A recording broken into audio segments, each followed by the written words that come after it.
So, kita telah bincangkan tentang pembahagian sel sebelum ini. Jadi, hari ini kita akan teruskan dengan subtopik 5.3 iaitu mutasi. Okey. Heidi, boleh dengar dengan jelaskah suara cikgu? Boleh. Okay, thank you. So, mutasi adalah bab subtopik sambungan dalam bab 5. Apa yang dikenali sebagai mutasi. Mutasi dia merupakan perubahan spontan dan juga dia rawat berlaku kepada gen dan kromosom yang boleh menyebabkan perubahan ciri kepada anak yang mewarisi bahan genetik yang terubah suai tersebut. Maksudnya ada berlaku kesilapan lah semasa pembahagian sel berlaku dan menyebabkan anak tu mewarisi sesuatu macam kecacatan, macam sesuatu penyakit lah daripada ibu bapa mereka. Terdapat dua jenis mutasi. Satu ialah mutasi gen. Mutasi gen macam albino, macam buta warna. Untuk yang kedua, jenis kedua mutasi ialah mutasi kromosom. Mutasi kromosom ialah sindrom Down, sindrom Klinefelter, sindrom Turner. Dua jenis mutasi, kita akan tengok apakah jenis-jenis mutasi di bahagian bawah dia. Untuk mutasi kromosom, yang kita akan belajar dan termasuk dalam silibus Form 4 kita ialah sindrom Down, sindrom Turner dan juga sindrom Klinefelter. Untuk mutasi gen pula, kita akan belajar tentang buta warna, anemia sel sabit, thalassemia, hemofilia dan albinisme. Mutasi gen, kita pergi kepada mutasi gen dulu. Mutasi gen yang pertama kita akan bincangkan tentang buta warna. Buta warna ini merujuk kepada individu yang tidak dapat, tidak dapat membezakan warna-warna yang tertentu seperti merah dan warna hijau. Dikawal oleh gen resesif kromosom X. Maksudnya dia dibawa oleh kromosom X, kromosom X. Kan kalau perempuan ialah XX, lelaki ialah XY kan. So dia dikawal oleh gen resesif kromosom X. Pengidap dia lebih kerap merupakan lelaki, perempuan biasanya merupakan pembawa sahaja. Apakah sebab dia? Sebab lelaki hanya mengandungi satu, dia mempunyai satu X sahaja, dia 44 tambah XY. Maka kalau lelaki itu dia mewarisi gen resesif kromosom X ini daripada ibu bapaknya, maka dia akanlah ada kemungkinan menjadi buta warna. Perempuan pula sebab dia ada 2X kan, 44 tambah XX. Jadi perempuan ni dia biasanya pembawa lah salah satu sahaja kromosom X dia merupakan gen resesif. Okay. Yang kedua, mutasi gen yang kedua ialah hemofilia. Hemofilia. Hemofilia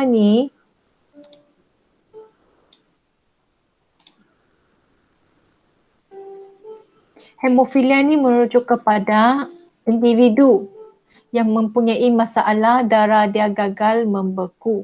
Darah dia susah untuk membeku.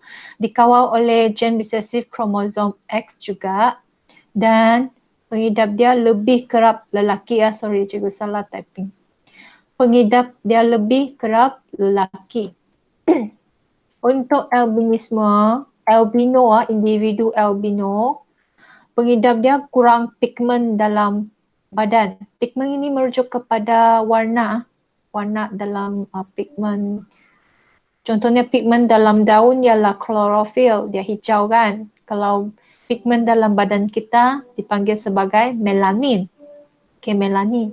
Bila kurang melanin, maka dia punya kulit akan berwarna cerah, macam pucat.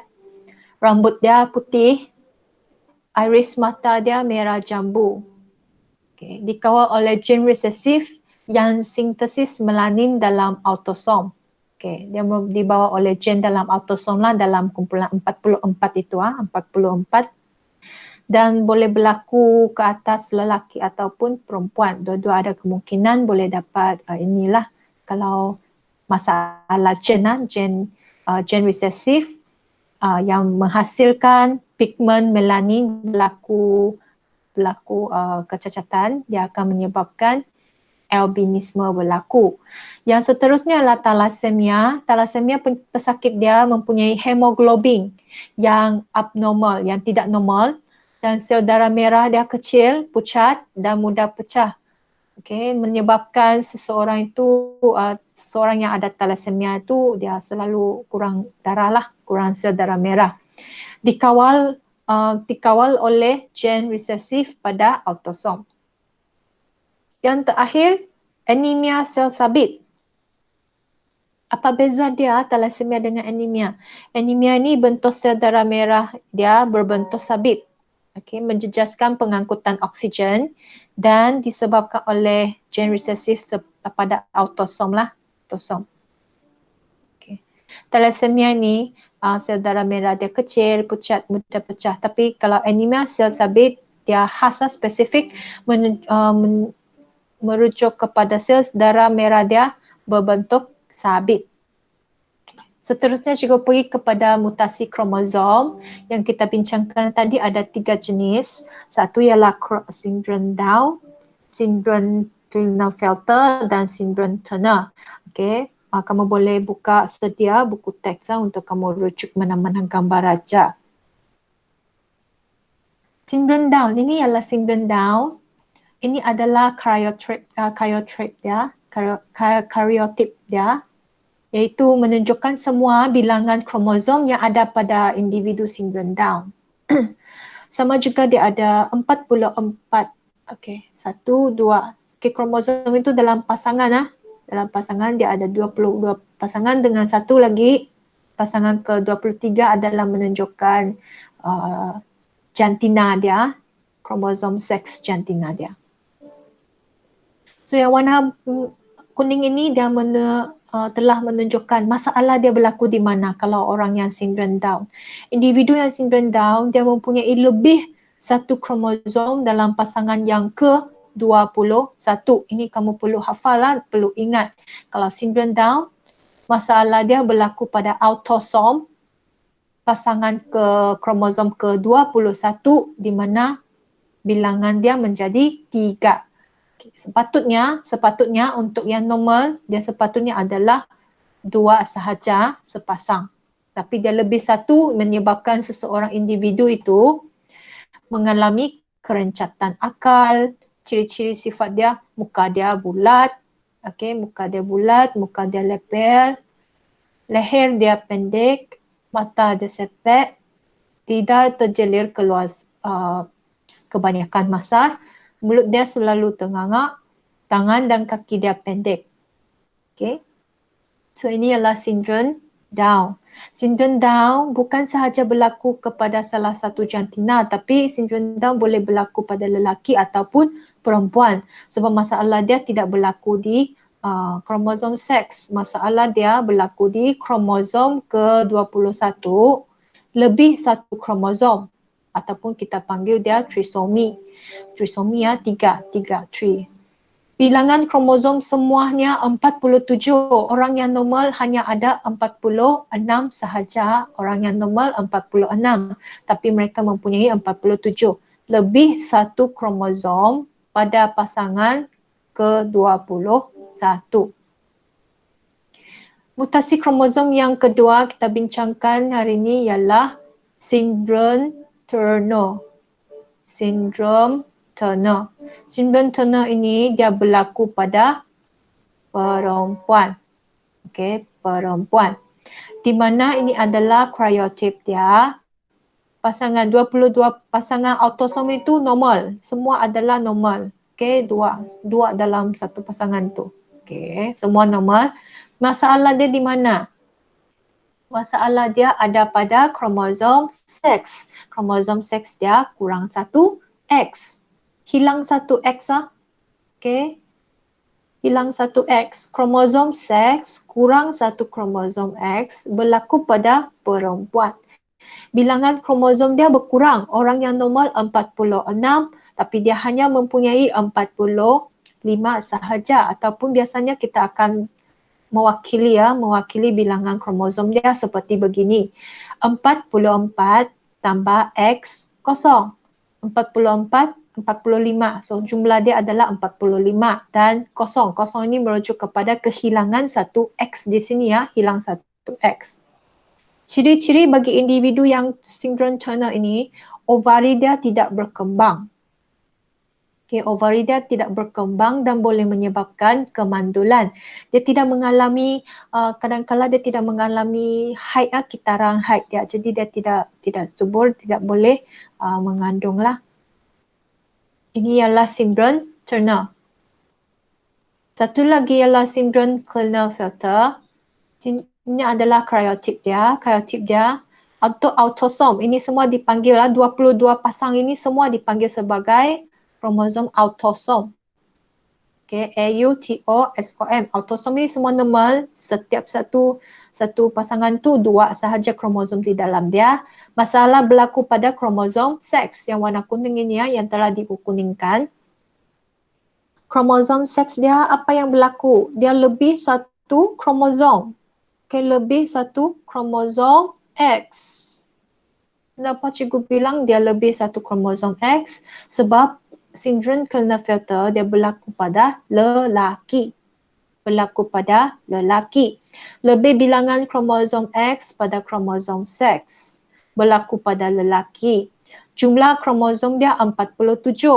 Orang yang normal macam kita hanya ada 46 sahaja. Dia lebih satu kromosom.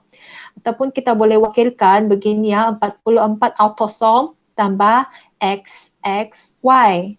XXY merujuk kepada penambahan satu kromosom X yang menyebabkan sindrom Klinefelter. Ciri-ciri bagi lelaki, dia mempunyai payudara, dia mempunyai payudara, testis kecil, jakar kecil, bilangan sperma yang dihasilkan pun kurang dan boleh menyebabkan kemandulan. So faktor kenapa mutasi ni boleh berlaku, mutasi gen, mutasi kromosom dia berlaku. Sebab faktor yang menyebabkan mutasi ialah secara semula jadi. Okey, semula jadi spontan, kamu tidak tahu apa yang berlaku, dia memang dilahirkan begitu. Kehamilan pada usia yang lewat, ini merujuk kepada perempuan ibu mengandung yang usia dia sudah tua-tua lah baru dia hamil. So ada kemungkinan juga menyebabkan mutasi gen ataupun mutasi kromosom. Yang seterusnya karsinogen, ini merujuk kepada bahan-bahan yang bahan-bahan kimia lah. Okay, bahan-bahan kimia yang boleh membawa kesan. Sinaran ultra ungguh yang berlebihan, UV light yang berlebihan, sinar X. So ibu mengandung tidak boleh ambil sinar X, kena X-ray sebab dia boleh mengubah kromosom bayi yang dalam kandungan dia. Sinaran radioaktif, okay, sinaran alfa, beta, gamma, semua sinaran tidak boleh ya. Okay, sinaran radioaktif ini boleh membawa kesan kepada mutasi gen ataupun mutasi kromosom. Penyakit gangguan gen, okay, contohnya hemofilia. Hemofilia merujuk kepada kegagalan pembekuan darah. Kita telah bincangkan sebentar tadi. So sekarang kita pergi tengok. Alel resesif yang membawa penyakit hemofilia terdapat pada kromosom X.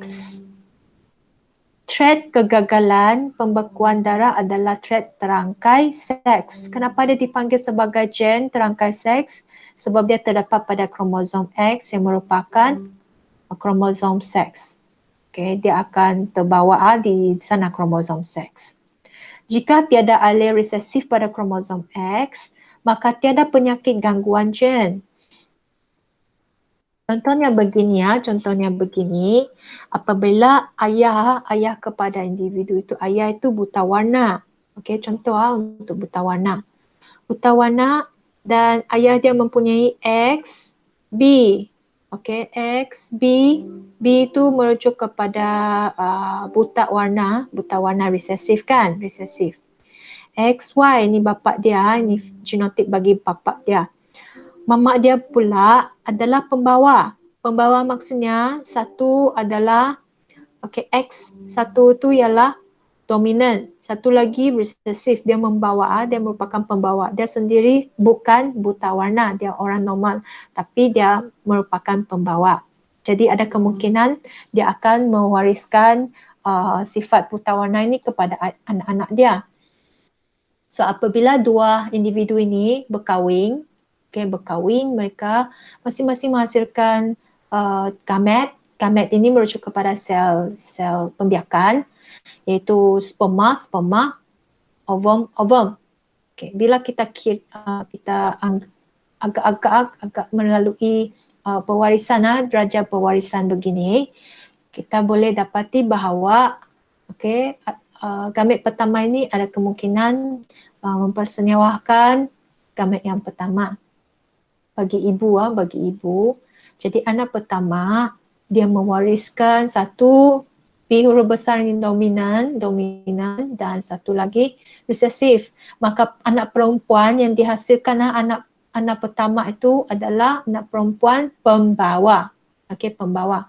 Maka anak yang kedua perempuan juga sebab dua-dua X dua-dua X, tapi dua-dua resesif. Maka anak kedua itu ada kemungkinan dia buta warna, anak perempuan yang buta warna sebab dua-dua resesif. Y, anak ketiga lelaki, lelaki XY. Tapi gen yang dibawa ialah gen dominant. Maka lelaki ini adalah anak yang normal. Anak normal. Anak lelaki yang keempat, dia mendapat gen resesif daripada ibunya. Yang sebagai pembawa. Jadi anak yang keempat itu adalah anak lelaki yang buta warna. Genotip dia sama dengan ayah dia. Genotip anak, fenotip anak. So ada dua kaedah untuk mengesan penyakit gangguan gen ini. Dua kaedah. Satu ialah kaedah amniocentesis. Satu lagi kaedah karyotip. Kaedah amniocentesis digunakan untuk kesan mengesan jika fetus sebelum dilahirkan ada masalah ataupun tidak. Biasanya dilakukan kepada fetus yang berumur 15 hingga 20 minggu kehamilan. So pada mulanya kedudukan fetus dalam uterus perlu dikenal pasti dulu dengan menggunakan kaedah ultrasound, ultrabunyi untuk memastikan kedudukan fetus itu selamat untuk mereka ambil cecair untuk mengambil cecair amnion, pendalir itu daripada kandungan itu. So proses dia begini, jarum akan dimasukkan dengan berhati-hati melalui bahagian abdomen ibu, menembusi dinding uterus dia masuk. Yang kedua, bendalir amnion, iaitu orang bilang air ketubang, yang mengandungi sel fetus akan terampai yang terampai itu di-extract keluar, dia diambil keluar. So bendalir amnion ini kemudiannya diemparkan untuk mengasingkan bendalir amnion dan juga sel fetus. Dan keempat, sel fetus itu yang terasing itu akan digunakan untuk mendapatkan karyotip. Karyotip ialah pasangan-pasangan kromosom yang cikgu tunjukkan tadi untuk mereka yang sinkron, karyotip. So dengan cara ini kamu boleh kenal pastilah anak kandungan fetus itu ada masalah ataupun dia normal sahaja. Kaedah yang kedua ialah kaedah karyotip. Karyotip di mana sampel daripada sel fetus itu yang tadi ataupun tisu badan dia diambil bahan kimia ditambahkan untuk merangsangkan mitosis supaya dia memperbanyakkan sel fetus itu. Dan sel itu akan diinkubasi, masukkan dalam inkubator selama 2 ataupun 3 hari dan pastikan dia dalam dalam suhu badan lah, suhu badan supaya dia boleh memperbanyakkan melalui proses mitosis. Dan bahan kimia lain pula ditambah untuk menghentikan mitosis di peringkat metafasa. Okey, metafasa. Metafasa ialah proses yang peringkat kedua, sel dipindah ke dalam tiub dan diemparkan untuk memekatkan sel, kasih lebih pekat lagi ya. Sel dipindah ke dalam tiub yang berisi bahan penetap dan diseduh, dititiskan ke atas slide mikroskop dan ditambahkan pewarna supaya kromosom lebih jelas dapat diperhatikan. Slide diperhatikan dan ambil gambarnya. Gambar kromosom dipotong dan disusun membentuk karyotyp. Karyotyp ini digunakan untuk mengesan sebarang keabnormalan pada kromosom, untuk mengesan sebarang penyakit gangguan gen. Okay, untuk mengesan sama ada anak itu ada mengalami masalah kromotasi ataupun tidak, ataupun normal. So, aplikasi penyelidikan genetik dalam peningkatan kualiti kehidupan. Okay, ini semua adalah aplikasi penyelidikan lah genetik untuk meningkatkan kualiti kehidupan manusia. Satu, sains forensik. Sains forensik ini merupakan dia sangat bagus dan sangat berguna dalam penyiasatan jenayah yang mengenal pasti kronologi suatu kejadian berdasarkan bukti saintifik melalui analisis bukti fizikal. Okay, sama ada penjenayah itu meninggalkan rambut dia kah ataupun DNA dia kah, cap jari dia kah di kejadian sesuatu tempat kejadian tu. Ini sains forensik selalu kita nampak dalam movie dalam movie.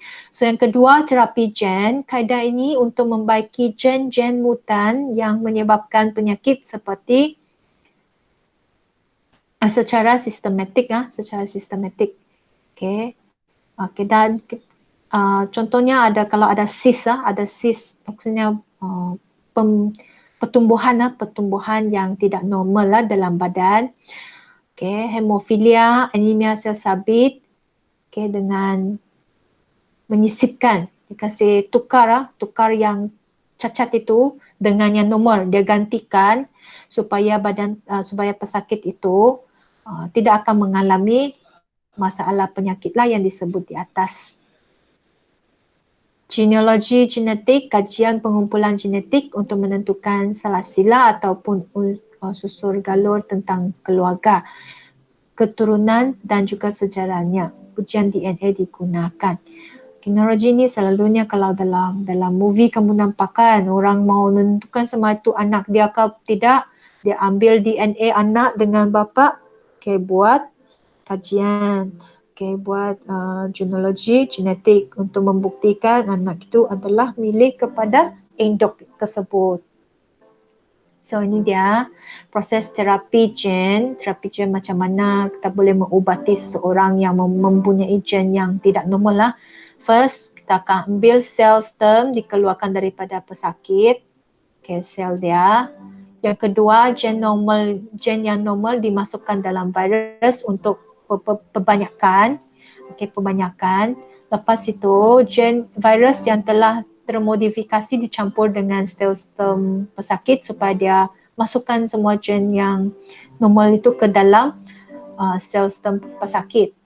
Seterusnya, sel sperm pesakit berubah secara genetik. Apabila dia sudah berubah menjadi bagus, normal sudah, baru disuntik balik ke dalam badan pesakit. Ini cara dia proses terapi gen berlaku.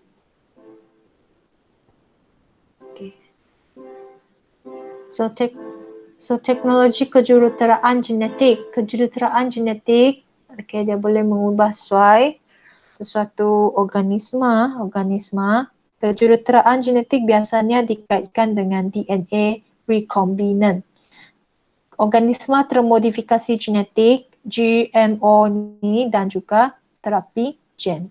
Teknologi DNA rekombinasi, maksudnya DNA itu dipotong-potong untuk digabungkan. Biasanya boleh menggabungkan dua spesies yang berbeza untuk menghasilkan satu ciri genetik yang baharu yang kita ingini.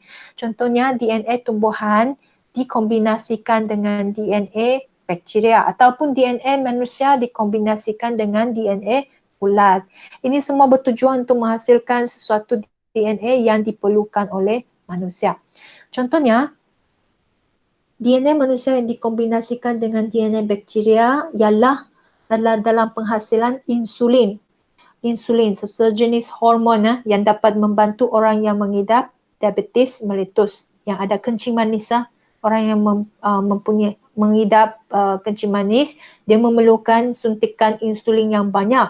Tapi dari mana dapatnya insulin yang banyak? Daripada kombinasi DNA manusia dengan DNA bakteria, supaya bakteria yang tolong hasilkan banyak-banyak insulin yang diperlukan oleh pesakit kencing manis. Ini dia perbuatan insulin melalui teknologi DNA rekombinasi. Okay. Sel pankreas manusia. Kenapa ambil sel pankreas? Sebab insulin itu dihasilkan di dalam pankreas. Okay, insulin DNA diambil, enzim dipotong, gen insulin manusia, okay, dimasukkan. Ya, kombinasi sel bakteria pun sama juga, diambil DNA plasmid untuk potong, lepas potong dia gantikan rekombinasi, dia combine gen insulin manusia ke DNA plasmid. Okay, seterusnya masuk balik ke dalam bakteria rekombinan. Okay, masuk ke dalam sel bakteria. Sel bakteria ini akan dibiarkan dalam tangki penampaian supaya dia bertapai. Okay, bertapai, insulin manusia akan dihasilkan. Okay, dihasilkan. Seterusnya diekstrak daripada yang merah-merah inilah. Merah-merah ini adalah insulin manusia. Jadi kita ekstrakkan, keluarkan daripada sel bakteria dan masukkan sebagai ubatlah kepada manusia yang merupakan pesakit kencing manis. Makanan pun banyak makanan yang telah dimodifikasikan. Okay, dimodifikasikan seperti ini GMO. GMO kalau kamu perhatikan dalam bungkusan makanan, kalau pergi supermarket, janganlah pergi sekarang tidak boleh lockdown masih PKP. Jadi nanti lepas itu kalau kamu ada peluang pergi supermarket, kamu boleh pergi tengoklah. Ada sesetengah makanan yang ada simbol GMO di belakang, maksudnya makanan itu telah diubah secara genetik. Okay? Organisme GMO ini merujuk kepada organisme yang telah terubah secara genetik. Tujuan dia satu, untuk meningkatkan kualiti komersial, seperti daya rintangan dia lebih tinggi terhadap serangan perosak atau penyakit, buah dia lebih besar dan juga nilai nutrisi yang lebih tinggi, dan juga lebih kurangkan penggunaan racun perosak, tidak payah guna banyak racun perosak. So, teknologi kejuruteraan genetik ada kebaikan dan keburukan dia. Cikgu tidak sebut sebab ada dalam buku teks juga. Okay. Ada 5 kebaikan dia, kamu perlu tahulah kebaikan dia, keburukan dia apa.